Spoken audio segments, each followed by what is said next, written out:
Jai Shri Krishna, Jai Shri Ram, Jai Shri Lakshmi Narasimha. So today I would like to talk about the 6 Vastu myths that have dug into the entrails of this ancient scripture, and this particular Shastra or science is completely covered with these myths that have to be busted and have to be moved because everybody is carrying this around. And Vastu Shastra has attained a different type of a perception because of this. And today we are going to see the 6 main Vastu myths that are really dangerous. And a Vastu Shastri should avoid this for sure. Number 1, south and west facing is bad and north and east facing is good. This is the number 1 myth that I've seen, and it is in every single house of India. And everybody feels that south and west entrances are wrong and bad and inauspicious, and north and east entrances are good and better and auspicious. Well, there's a lot of theories behind this, and the main thing is, the truth behind this is, every single direction is pure, perfect, wonderful if we know how to utilize it in the right way. So, in the same way, south and west facing is also a wonderful place. I'm going to explain about this in the next few sentences, but the south and west is a very wonderful place, and it should be high. So, if you are having an entrance there, the entrance should be high, and there should be a slope towards the north, and the house should be on the south, on the southwest, and should be on the right side when somebody enters the house. So it should not be too much towards the southwest or too much towards the southeast. There are some portions exactly where it should be there in the south and west. Same for the north and east. If the north and east are high, it's bad. And if you place the door in the northwest or too much towards the northeast or the ugly place, etc., it's bad. So we can never say that any particular direction is bad completely. Sometimes these entrances are also good, but we have to perfectly perceive the different devatas in each one of the mandalas. So we have an 81 square mandala, and we have dekis presiding over the different squares in that. And some dekis have more squares, whereas some have less squares, and it depends on which portion we lay our door on. So if we lay the door on Jayanta and Mahindra, who are on the east, so you can refer to my Vastu Purusha Mandala video to know about these deities, etc. Jayanta and Mahindra are on the east. So if you lay your main entrance on this place, Jayanta and Mahindra, it will give all prosperity, success, wealth, everything else. And in the same way, in the south, we have Grahakshata and Bhrigaratha. I advise Grahakshata is quite better, and Grahakshata is a very, very good place to place your entrance in the south. Whereas the door entry on the south is not that good, but the gate entry on the south, if done correctly, is very good. The road running on the south can sometimes be a fortune, sometimes can be a mishap. So it depends on the other parts of Vastu. Pushpadanta and Varma on the west are extremely excellent places to place. Mukhya, I don't feel is good on the north, whereas Bhalata and Soma are really good to place your doors. Mukhya, according to some scriptures, is good, according to some others, causes problems and loss of wealth. So, to be on the safer side, we can place our door on Bhalata and Soma. Simple. So, Devatas have to be considered, and this is the most important thing, that Devatas have to be considered when we are laying our house. So when somebody is laying their house and the gate, etc., positions of each place, they have to take consideration of the Devatas. Because nowadays, the Devatas and the total mandala is being exempt out of Vastu Shastra, and only the south, north, east, west, northeast, southwest, and southeast, and north and northwest, these are things that are being considered. We are not considering the ancient rules of Vastu Shastra. So this is one very important thing, and secondly, these 4 things are very important. Apasavya, Prishtabhaga, Savya, and Utsanga. Sometimes your entrance might be perfect according to the direction, but your house position to the entrance would be in the wrong place. So you so you just enter in a particular place, and your house falls to the right side or the left side, or your house has an entry on the rear side, and the rear side of the house is facing you when you enter, or the front side of the house is facing you when you enter. The rear side house, when it's facing you when you enter. So you enter like this, and you see the rear part of the house, the behind part of the house is facing you, and the entrance to the house is on the other side. This is called Prishnabhaga, and it's very dangerous. The same we have Purnabahu and Hinabahu, etc. Different types of entrances, and these also have to be completely considered before putting an entrance, gate and a house door. Again, Vastu Shastra has a perception of one Vastu or the whole premises or the whole site or the plot where you're going to construct, and Bhavana, the place kept to just construct your house. That means the correct outline of your house. That portion where your house is present, it's called Bhavana. So Bhavana Dwara is called Simha Dwara, and the gate is totally different from the Simha Dwara. Some people confuse these two things, and south entry is not always good for a Simha Dwara, but for some things it's good. For example, Brahmins, those who are very pure and pious, can keep their entrance gate on the east and their house facing the south.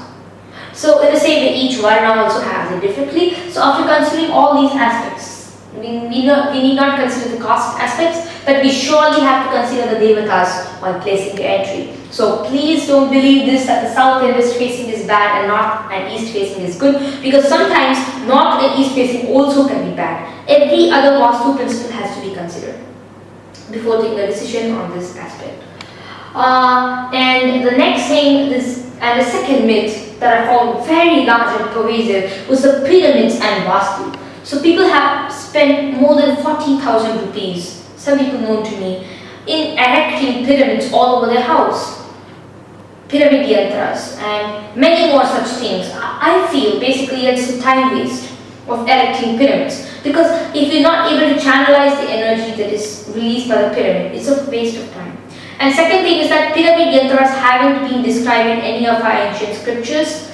Instead, a form of the pyramid, which is more powerful than the pyramid and more scientific, more energetical than the pyramid, is a Meru Yantra, or the raised form of the Shri Yantra. Such things should be kept in the puja room and done puja, instead of sticking pyramids all over the different parts of the house. Well, in some cases it does work, but that's different. But one should not waste time with pyramids. Instead, one should do yantra puja. Different types of yantras must be installed. Other methods of Vastu rectification are there. We can use Ghadabimba Drishtanta. We can do so many more things. We can use some other theories of placing other things to make something that is in the southeast to become in the northeast of another direction. We can do so many nice things. So Meru Yantra is better than the pyramids. So what the pyramid is just a blank form of the Shri Yantra, a raised Meru Yantra. So Meru Yantra is such a beautiful form of a blooming lotus, which is also in the form of a pyramid with 4 directions, and it has a lot of significance in the ancient scriptures. So this one should be worshipped. If you get a huge Meru Yantra, not very huge because that's also banned, there is a particular weight and height and particular method of worshipping this yantra, and that method should be followed if one wants the pyramidal energy in the house. Otherwise, we have so many other yantras like Vastu Yantra, we have the Navagraha yantras, we have so many more yantras, we have gem therapy, and there's so many other therapies in Vastu Shastra. So why exactly do we need to put pyramids all over the house? There are simple other remedies that we can follow that I'm going to talk about in my other videos. So in most cases, it's just a money waste, it's pyramids. And thirdly, Vastu Shastra is only about directions.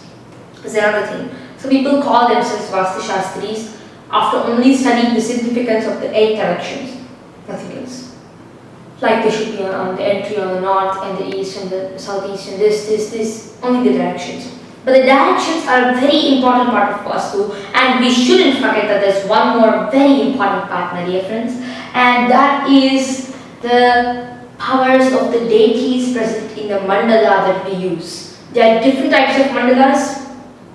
81, Ekashitipada, 64, Manduka, and 100. We have many more types of mandalas. It goes hexagonal, this type, that type. So we have a square mandala, it's the best for all people. So in this square mandala, we have to see the cleanliness. That's a very important thing. There are marma points in the Vastu Purusha. I've talked about this in my previous video, that is the comparison between ancient Vastu and modern Vastu. So modern Vastu is a mix of Feng Shui, this and that, and it's become quite corrupted. So we can't feel the whole energy. The complete energy that Vastu Shastra wants to give humanity cannot be experienced with modern Vastu, though it is easily applicable. We need to bring back ancient Vastu to life. And cleanliness is one very important thing that has to be emphasized by the Vastu Shastri. Keep your house clean in every single place. especially the Marma points. One shouldn't place dirty items, and one shouldn't place any inauspicious item in the house. This is one more very important thing. Some people keep skulls and bones of dead animals and humans, etc. Some people keep weapons that are being used in wars in different places of the house without consulting the ancient scriptures and checking whether that direction is suitable or not, because such weapons, etc., can be kept in the southwest, etc. They're supposed to be a particular room with a particular facing for such items, and moreover, skulls and bones shouldn't be kept anywhere around the house, and poisons and special medicines, etc., should be kept only in some portions. And people make many mistakes over here. Suddenly they bring something new to the house, they bring something heavy and place it in the wrong place. So all of these things are also very important, and cleanliness should be emphasized the most. The house should be swept clean and mopped daily, and especially on Mondays and Fridays and Amavasyas and Purnimas, the house should be nicely clean. And especially on festival days, it should be wonderfully clean. House should be whitewashed once in a while. House should be taken care of very well, and then slowly one by one the effects of Vastu would come down. This is the secondary method, but it's very important. And Marma points should be considered. Materials used while building. Vastu Shastra is not only about the directions, it's also about architecture. So the particular materials that we use cause particular effects. So for example, if we use certain type of wood for building a house, it's bad. Certain type of wood, it's good, because certain trees, they absorb the influences of different people around them. Yeah, we know trees absorb oxygen and release, absorb carbon dioxide and release oxygen, but there are many more things they absorb and release. They absorb negative vibrations in negative places. They absorb positive vibrations in positive places. So when we cut them, it's not the end of these vibrations. They have gone into the wood, and when we use them in construction, we will be facing it. So even if it's any one small part of the house, it will affect us.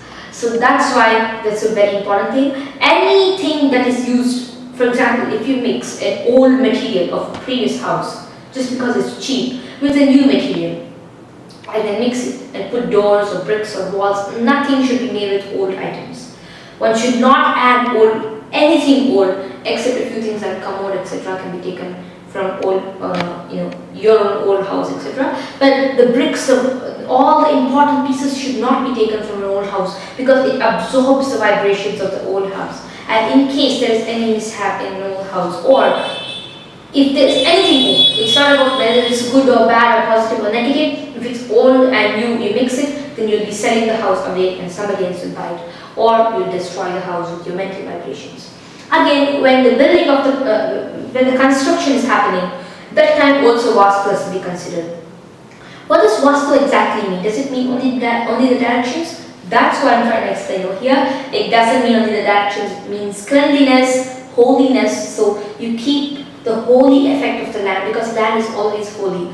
We degenerate and deteriorate by our acts. So this is also one very important thing. And when you're building the house, make sure that everybody who comes there is happy when building the house. For that, in the ancient times, they used to give a lot of gifts to the workers who built the house, and there should be many events while building the house. So first, to break this, every time the workers would be given a lot of food so that they're happy and contented, and they should not be fighting always, and there should be peace when the house is being constructed. So that's when the house comes up. That's when it's wonderful. Just like a pregnant person has a child inside, and the emotions that are reflected on the pregnant person are directly given to the child. And the child is born with that and lives with that. So the same way, the way we construct the house is the way it will be with us for the future. So the next thing we're supposed to see is not only in the construction, after the construction, different thoughts, action and speech that we have in a house are very important.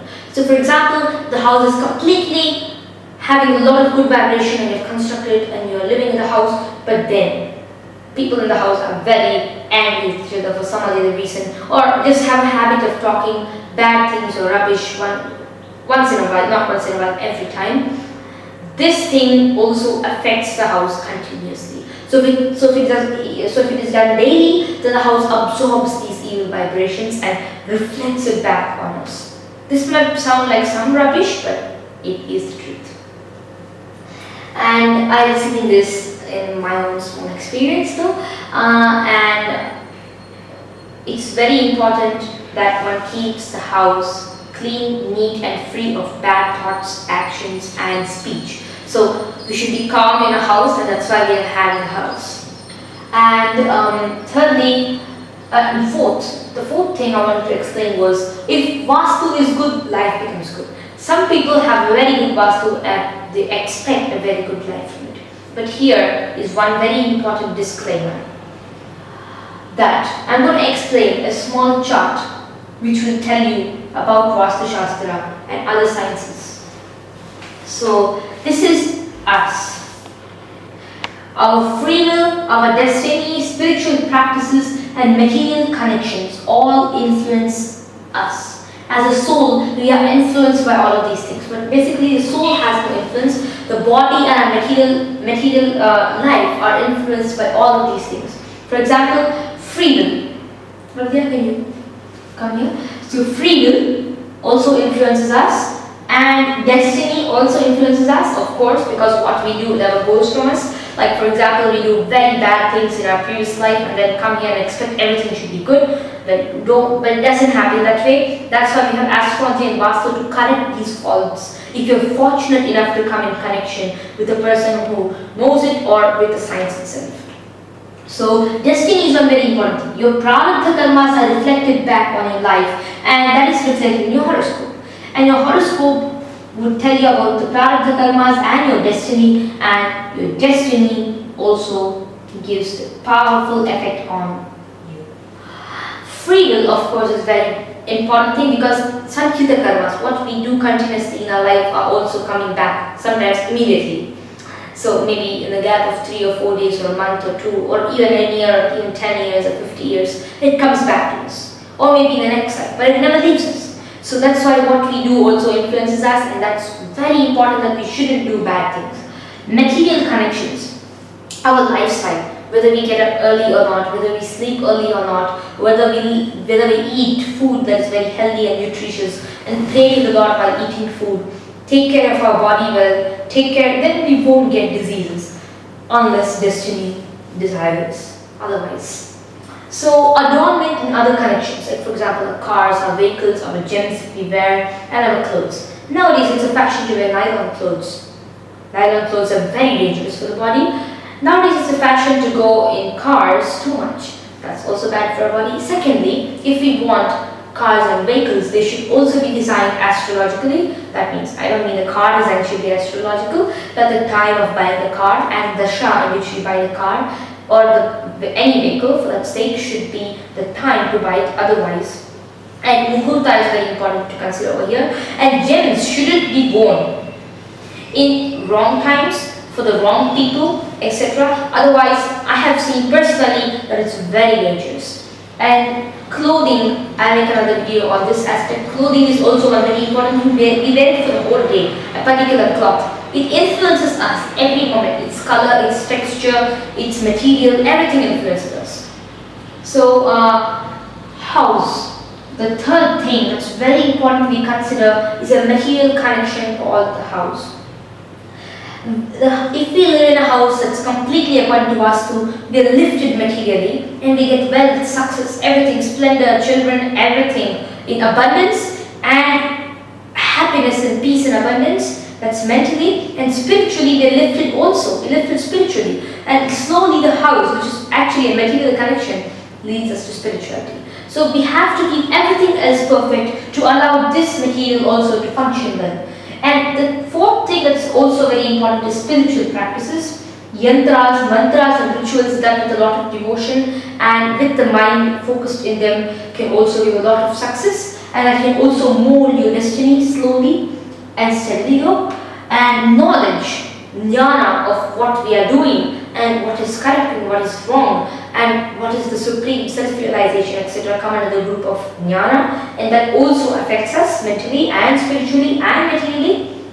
Bhakti is devotion, and without devotion we can't do anything in life, and devotion also can influence your destiny and everything else. So if all of these things are kept in control, and one more thing was that we have many mental awarenesses. So all of these should be pulled back and restrained to achieve peace and all material happiness and spiritual happiness. So above all of this is of course the universal time factor, and to mold that ancient sages gave us the science of muhurta. So do everything at the right time, which is prescribed by the ancient science. This is also a very vast branch, and this is a very, very vast branch, and without considering time, one should not do any activity. So when one follows every one of these things, we can't imagine such life, but we should try to follow at least how much ever we can. And whenever we do something important, we should consider the science of Vastu Shastra, astrology, Muhurta, and various other sciences, ancient sciences. So astrology and Vastu are fully different, is the fifth of these myths. And Vastu is Thapatya plus astrology. Astrology is basically, according to the so in the foreign word astrology, we have it astro, that means a star, and the study of the stars is astrology in the Western system. But we have Jyotisha. Jyotisha means Jyotisha Shastra, so the science of light. The study of stars and the science of light is totally different. Light is reflected in every single place of our life, and that can include the stars, that can include every other spiritual and material light present on this earth. And light influences us, and Jyoti means luster and spiritual luster also. So everything is influenced by this science. That if we work accordingly in this science, we will live happily, healthy, and wealthy. So every science used to be combined with rituals and with certain significance, so that every single action should conduce to prosperity. Should be conducive to prosperity. For example, we just brush our teeth. The action should be conducive to our prosperity according to the ancient sages. This is not a mockery, nor is this false. This is truth. Every single activity has influence on us. This is science. Can't prove it 100% through modern science, which only believes in what you can see, but it need not be proven by sight. It can be proven by so many other things, by experience. So I request you all to experience this thing with your life daily and see whether these influences also affect you.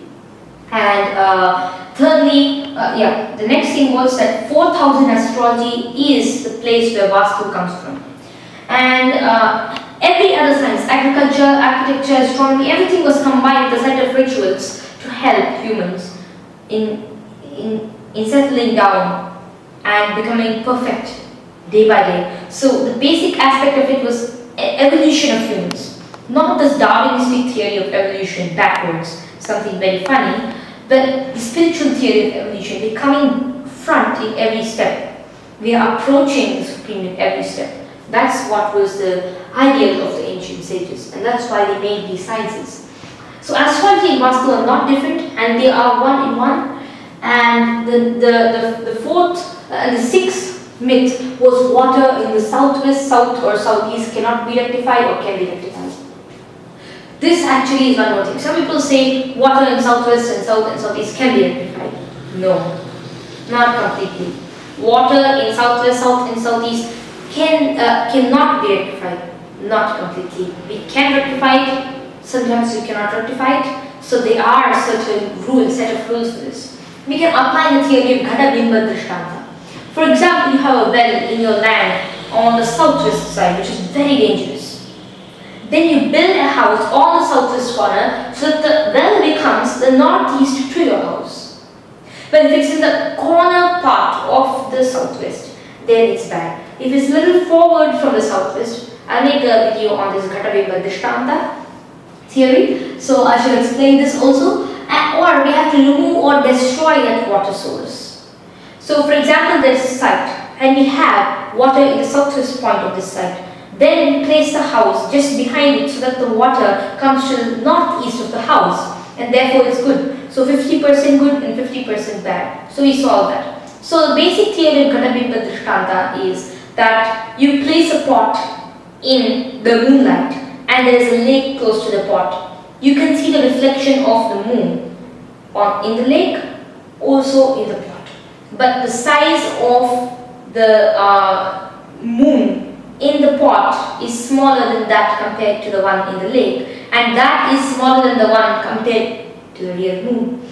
So the three different moons are one and the same, the lights are one and the same, the reflections are one and the same, and the real moon is also one. So the sizes are just different. So in the same way, this Vastu Purusha is present in every single direction. So we can correct Vastu from this point of theory. So we can place the well, we can place the house to correct the position of the well, and we can place the well to correct the position of the house. That's not very logical, but the first one is very logical. And the second thing is remove or destroy that water source. If it is in the immediate corner of the southwest and there is no space to build the house behind the well or diagonally behind the well, then one should remove the well completely. So this is another thing, remove or destroy the well. And the fourth and the third thing that is a very important thing is we can draw water that is present in the southwest towards the northeast music from there. This is a very funny thing though, but and it does not have that much significance and cannot do that much very good, but it actually reduces it. So we can try that also. So when I said Ghatabimba Drishtanta theory can be used, if you have an agricultural land or a land which is very large or a factory, then your house can be placed behind, diagonally behind the well, and the water can be drawn from the well towards the northeast and utilized from there. This will make it at least 75% perfect.